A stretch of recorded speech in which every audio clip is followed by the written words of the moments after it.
بسم اللہ الرحمن الرحیم۔ السلام علیکم۔ یہ کاشانۂ بصیرت کا چینل ہے اور آپ جو کتاب سماعت فرما رہے اس کا نام ہے 6 تقریریں توحید کے موضوع پر آیت اللہ سید علی خامنائی، ترجمہ مولانا سجاد حسین مہدوی۔ آئیے سنتے ہیں اس کا پارٹ نمبر 13، صفحہ نمبر 162۔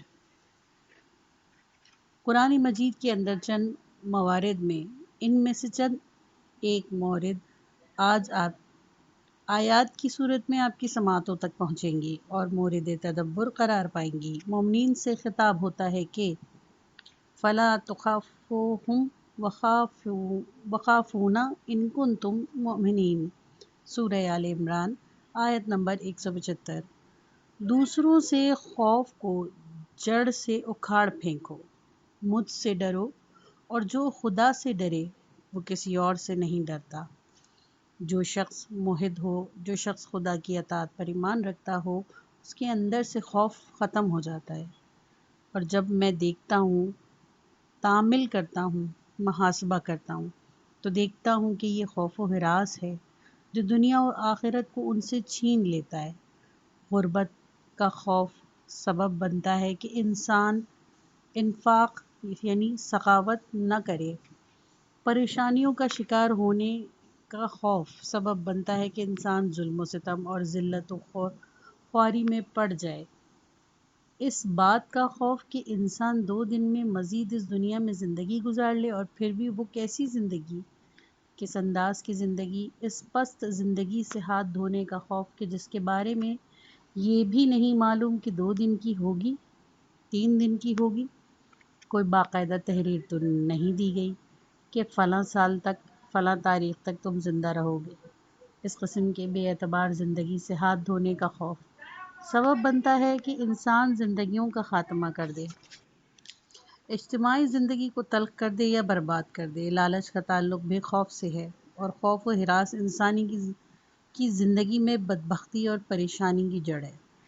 آپ طول تاریخ پر نظر ڈالیں گے تاکہ دیکھیں کہ کون سی چیزیں ہیں جن کی وجہ سے حق کے طرفدار اقلیت میں رہ گئے، جہاں پر اقلیت میں رہے کون سی چیزیں موجب بنی کہ جو لوگ حق کو پہچان چکے تھے انہوں نے حق کی پیروی نہیں کی۔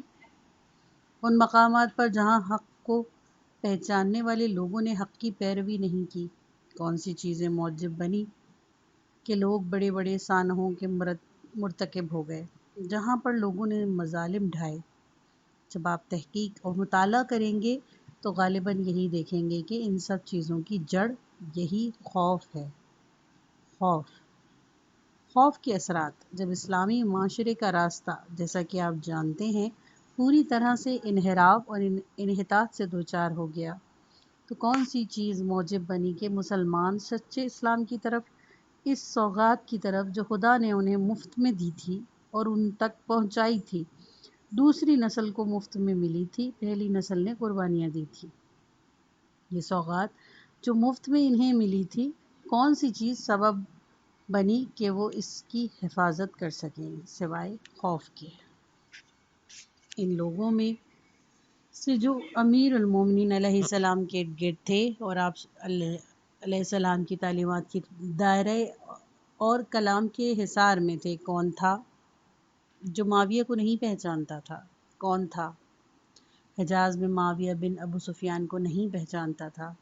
کون یزید بن معاویہ کو نہیں پہچانتا تھا؟ کون عبد الملک بن مروان سے واقف نہیں تھا؟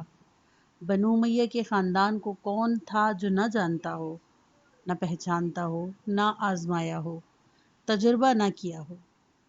قرآن کے کلام کو، رسول اللہ صلی اللہ علیہ وآلہ وسلم کے کلام اور تاریخی حقائق کو جو ان کی مذمت کرتے تھے ان کو نہ سمجھ سکا ہو، محسوس نہ کر سکا ہو، سب جانتے تھے سوائے خوف کے۔ یہ جو وہ لوگ تسلیم ہو جایا کرتے تھے اور ان کے ساتھ تعاون کرتے تھے، ان کے مزدور بن جایا کرتے تھے اور اس مزدوری میں مگن تھے، خوشی سے رقص بھی کرتے تھے، ان سب کا سبب خوف کے سوا کچھ نہ تھا۔ اور یہ خوف لوگوں کے نچلے طبقے سے لے کر اونچے طبقے تک چلتے چلے جاؤ، ان مشہور لوگوں تک بھی جن سے لوگوں کو بڑی امیدیں وابستہ تھیں، سب پر طاری تھا۔ عبداللہ بن عمر علامت تھا نا اہلی۔ ریفرنس نمبر 1، عبداللہ بن عمر دوسرے خلیفہ کے بیٹے ہیں جنہوں نے کم عمری کی وجہ سے پیغمبر اکرم صلی اللہ علیہ وآلہ وسلم کے ساتھ غزوات میں شرکت نہیں کی، زہد سے زیادہ زہد نمائی کرتے۔ عبداللہ بن عمر ان مادوے کے چند لوگوں میں سے تھے جنہوں نے امیر المومنین علیہ السلام کے ساتھ بیعت نہیں کی تھی جب حجاج بن یوسف عبد الملک بن مروان کی جانب سے آل زبیر کو سرکوبی کے لیے مکہ پہنچا اور مکہ پر قبضہ کر لیا تو انتہائی ذلت آمیز انداز میں اس کے ساتھ بیعت کر لی۔ کچھ عرصے بعد سن 73 ہجری میں حجاج کے حکم پر اسے قتل کر دیا گیا۔ عبداللہ بن عمر علامت تھا نہ اہلی، نفس کی کمزوری اور حق کو قبول نہ کرنے کا، حق کو قبول نہ کرنے اور اس کے ساتھ نا اہلی، جیسا کہ میں نے عرض کیا، وگرنہ عبداللہ بن زبیر بھی حق ناپذیر تھا۔ انسان جب دیکھتا ہے تو مجموعی طور پر حضرت علی علیہ السلام کے مخالف جلاد عبداللہ بن زبیر کو عبداللہ بن عمر جیسے کے مقابلے میں پھر بھی قابل قبول تر پاتا ہے۔ عبداللہ بن عمر وہ شخص ہے جس نے حضرت عثمان رضی اللہ عنہ کے قتل ہو جانے کے بعد امیر المومنین علیہ السلام کے ہاتھ پر بیعت نہیں کی۔ کیوں بیعت نہیں کی؟ کہنے لگا کہ میرے لیے معاملات واضح نہیں ہیں، احتیاط کی، علی کے ہاتھ پر بیعت نہ کی، دین کے معاملے میں کمال احتیاط کی خاطر امیر المومنین علیہ السلام کے ہاتھ پر بیعت نہ کی، کیونکہ دیکھا کہ بقول خود یا بگمان خود تمام مسلمانوں نے اس مسئلے میں اجماع نہیں کیا۔ خوب، تمہاری اگر ذاتی غرض وابستہ نہیں تھی، اگر تم خاص مقصد اور قلبی امراض میں مبتلا نہیں تھے، تو کیا تم نے نہیں سنا تھا کہ لا تستوحشوا فی طریق الہدی لقلۃ اہلہ، نہج البلاغہ خطبہ نمبر 201۔ یہ جملہ امیر المومنین علیہ السلام سے تو نہیں سنا تھا، لیکن کیا اس کا مضمون بھی پیغمبر صلی اللہ علیہ وآلہ وسلم سے، قرآن مجید سے تمہارے کانوں تک نہیں پہنچا تھا؟ نہیں جانتے تھے کہ خدا کی راہ میں، صحیح راستے پر، ہدایت کی راہ پر چلنے والوں کی کمی یا زیادتی سے انسان کو اپنا رستہ تبدیل نہیں کر لینا چاہیے اور فیصلہ بدلنا نہیں چاہیے، اسے دیکھنا چاہیے کہ ہدایت کا رستہ ہے یا نہیں، کیونکہ زندگی پر اثر ڈالنے والے اس سے اہم اسلامی اصول یہ نہ دیکھنا کہ دوسرے کیا کہہ رہے ہیں، جہالت یا ذاتی اغراض کی پابندی، اکثریت کا اعتنا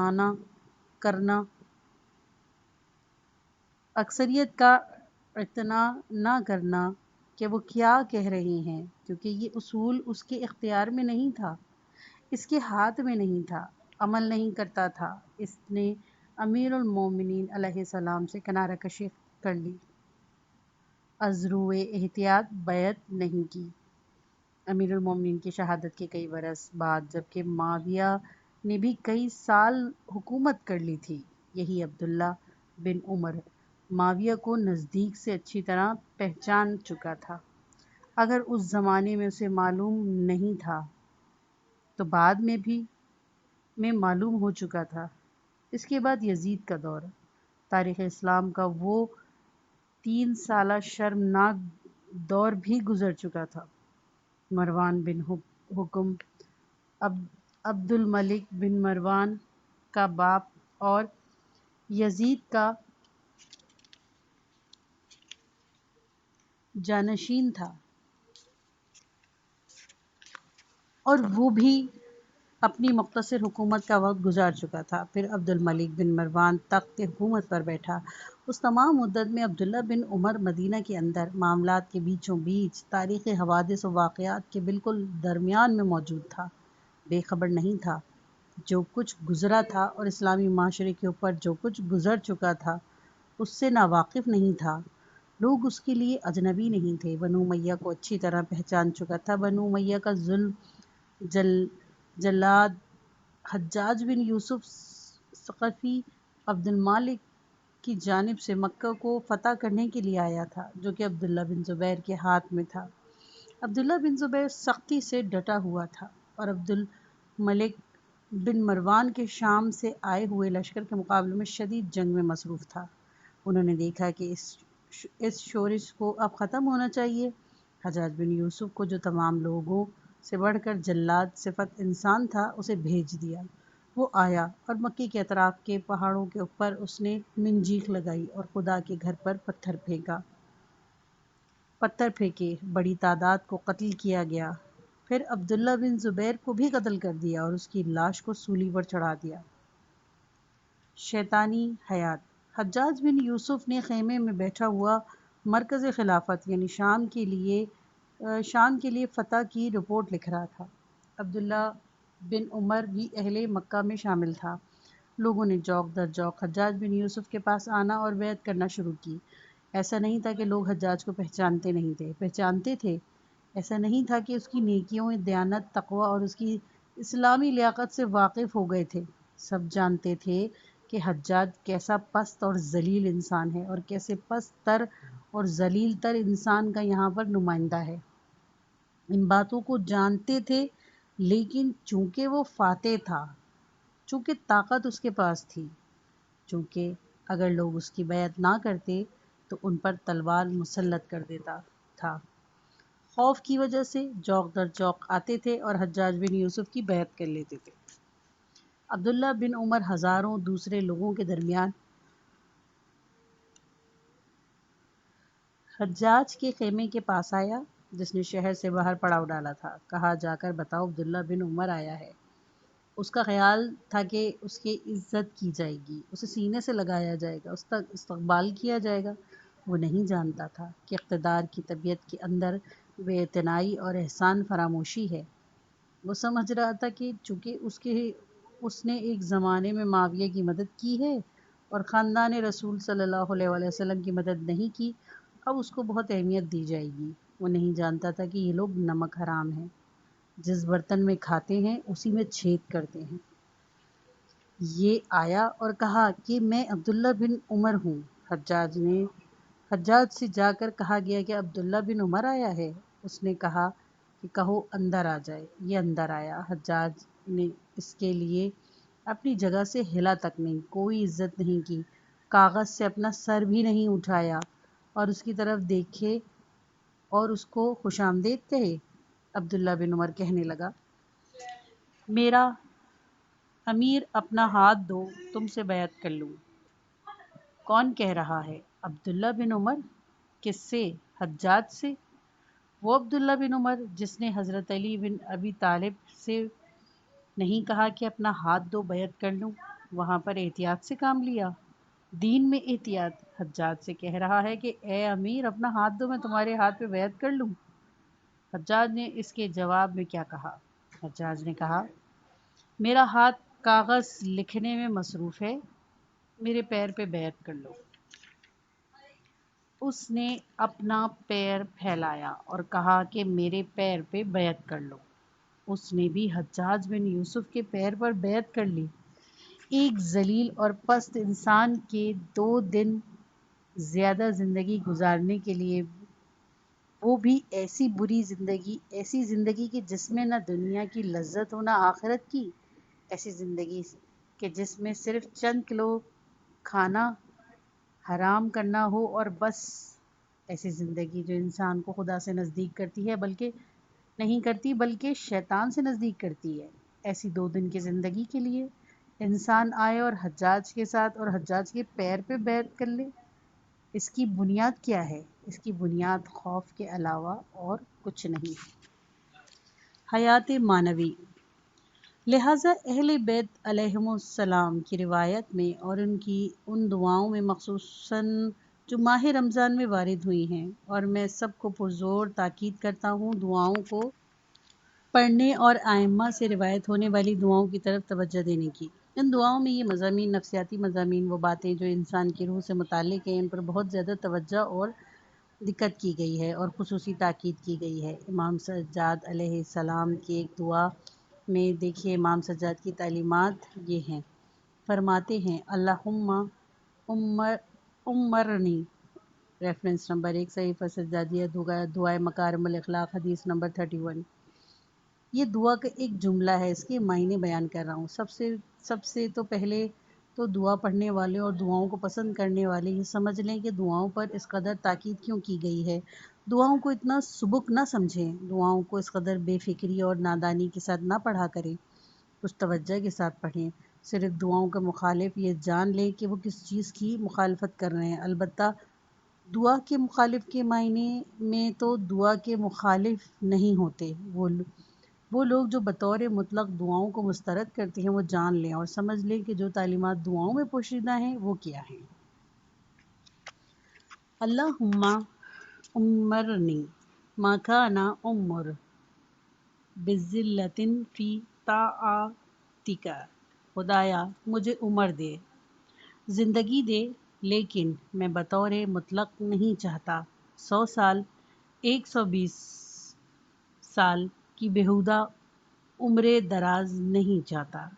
ما کان عمری بذلۃ فی طاعتک، اس وقت تک جب تک میری عمر بے دریغ تیری اطاعت کی راہ میں ہے، اور اپنی بندگی کی راہ میں مجھے عمر دے، ایسی عمر دراز جو تیری بندگی کو اور طویل کر دے، ایسی زندگی چاہتا ہوں، ایسی طویل عمر جو کام میں اور عمل میں مصروف ہو، وہ میں چاہتا ہوں، بے فائدہ اور بیکار عمر دراز نہیں چاہتا۔ اللہم امرنی ما کان عمری بذلۃ فی طاعتک فاذا کان عمری مرۃ للشیطان فاقبضی الیک، خدایا جب بھی تو دیکھے کہ میری عمر شیطان کی چراگاہ ہے، شیطان، خوب توجہ کیجیے، شیطان کے معنی کو اپنے ذہن میں اچھی طرح لے آئیے، وہ معنی جو شیطان کے لیے ہم نے بیان کیے تھے اور قرآن بتا رہا تھا۔ شر پیدا کرنے والی طاقتیں، ہر وہ شخص جو انسان اور انسانیت کو خطا کی راہ، گناہ کی راہ اور تباہی کے راستے کی طرف کھینچے، شیطان ہے۔ جب بھی تو نے دیکھا کہ میری عمر شیطانوں کی چراگاہ ہے، دیکھا کہ وسیلہ بن گیا ہے کہ شیطان مجھ سے استفادہ کرے، جب دیکھا کہ میری عمر خدا کے مخالف محاذ کے لیے قابل استفادہ بن گئی ہے، وہ مجھ سے پروپیگنڈے کے لیے استفادہ کر رہے ہیں، انہوں نے مجھے ایک حربہ اور آلہ کار بنایا ہوا ہے، وہ میری جہالت سے استفادہ کر رہے ہیں، میرے غرور سے فائدہ اٹھا رہے ہیں، میرے تکبر سے فائدہ اٹھا رہے ہیں۔ جب بھی تو نے دیکھ لیا کہ میں ایک وسیلہ بن گیا ہوں برے لوگوں کی آرزوؤں کی برآوری اور اچھے اور نیک لوگوں کی ناکامی کے لیے، جب بھی تو نے دیکھ لیا کہ میں عملی طور پر بغیر اس کے کہ خود مجھے بھی معلوم ہو شیطان کا بندہ بن گیا ہوں، شیطان کی چراگاہ ہو گیا ہوں، فاقبضنی الیکا، مجھے اپنی طرف بلا لے، مجھے ایسی عمر نہیں چاہیے۔ یہ دعا ہے آپ کو خدا کا واسطہ، جو انسان اپنی روح سے یہ کلام ادا کر رہا ہو، سچے دل سے اس کلام کو کہہ رہا ہو، یہ بات معنی پر توجہ کے ساتھ کہہ رہا ہو، وہ اپنی زندگی میں کیسی حالت پیدا کر لے گا۔ یہ ایک دعا ہے، ہمیں ائمہ ہدیٰ علیہ السلام اس طرح سے سکھاتے ہیں کہ جو زندگیاں دشمنان خدا کے استفادے کا وسیلہ بن جائیں، موت ان زندگیوں سے بہت بہتر ہے۔ دنیا کا غم، خوب، موت سے کیوں ڈرتے ہو اے بدبخت، اے عبداللہ بن عمر، کیوں؟ خوب، چھوڑ دو زندگی کو، حجاج نے تمہارے ساتھ کیا کرنا تھا؟ حجاج نے تمہاری زندگی کے ساتھ کہ تم نہیں جانتے تھے کہ تم اس کے بعد 10 منٹ زندہ رہو گے، اس ذلت آمیز بیعت کے بعد، یا 10 سال زندہ رہو گے، اور زندہ ہو تو کس حالت میں زندہ ہو؟ چھوڑ دو ایسی زندگی کو، حجاج اسے ختم ہی کر دے گا، ختم ہو جانے دو۔ عبداللہ بن عباس کو تم نے نہیں دیکھا کہ کس بدبختی کی حالت میں اس دنیا سے رخصت ہوئے؟ عبداللہ بن عباس کہ جس نے ایک مقام پر علی علیہ السلام کو تنہا چھوڑا، ایک مقام پر حسن علیہ السلام کو تنہا چھوڑا، ایک جگہ پر حسین علیہ السلام کو تنہا چھوڑا، تم اس کے انجام سے اے عبداللہ بن عمر عبرت حاصل کرتے۔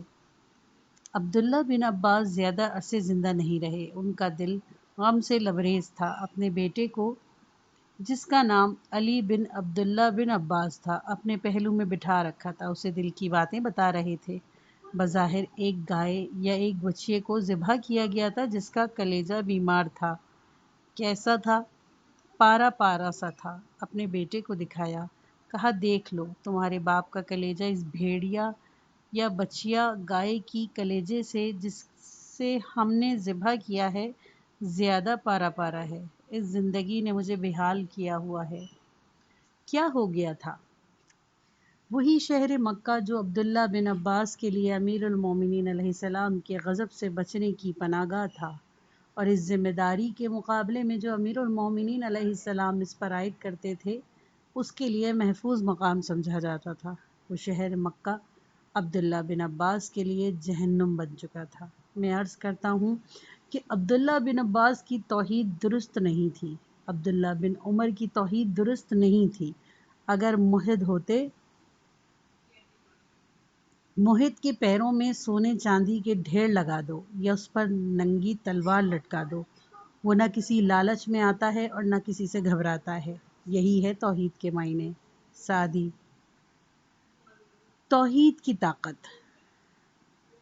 بالکل ٹھیک کہہ رہا ہے، درست کہہ رہا ہے۔ ایک انسان کی روح میں توحید کا اہم ترین نفسیاتی اثر یہی ہے کہ وہ خدا کی راہ میں ذمہ داری کے راستے میں جس چیز کو اپنے وجود کا ہدف سمجھ لیتا ہے اس کی راہ میں اس راستے کے دشمن سے گھبراتا نہیں۔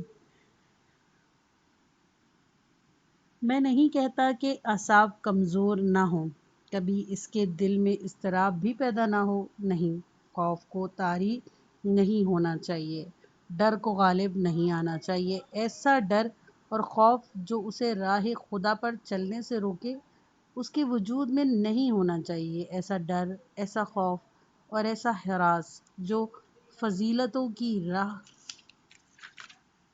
میں رکاوٹ ہو، وہ ذلتوں کی نشو نما کے لیے، مظالم اور سانحوں کی پیدائش کے لیے بہت اچھی فضا ہوتی ہے۔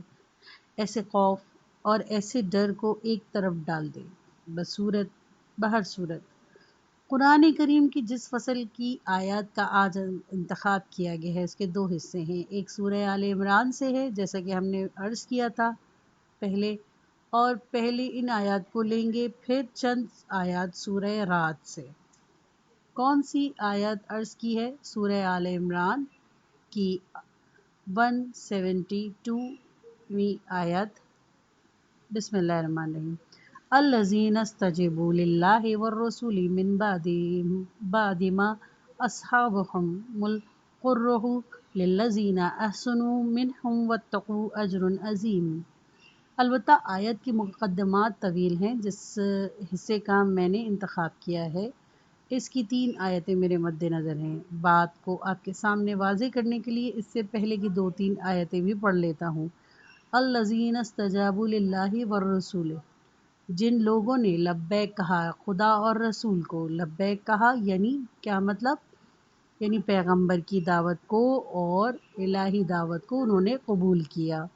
فعالیت کے ساتھ قبول کرنا، صرف دل میں نہ کہیں کہ جی ہم نے آپ کی باتوں کو قبول کر لیا، نہیں، خدا کے رسول صلی اللہ علیہ وآلہ وسلم کے پیچھے چل پڑے۔ اور یہ کب تھا؟ اس وقت جب وہ میدان جنگ میں زخمی ہو گئے تھے۔ من بعدها ما اصابهم القرح، اس کے بعد جب قرح یعنی زخم انہیں لگے تھے، للذین احسنوا منہم واتقوا اجر عظیم، جن لوگوں نے نیکی اور نیکوکاری انجام دی اور تقوی اختیار کیا، اس لبیک کہنے والے گروہ میں سے ان کے لیے بڑا اجر عظیم اجر رکھا گیا ہے۔ آپ جانتے ہیں کہ جنگ احد میں یہ آیت جنگ احد سے متعلق ہے۔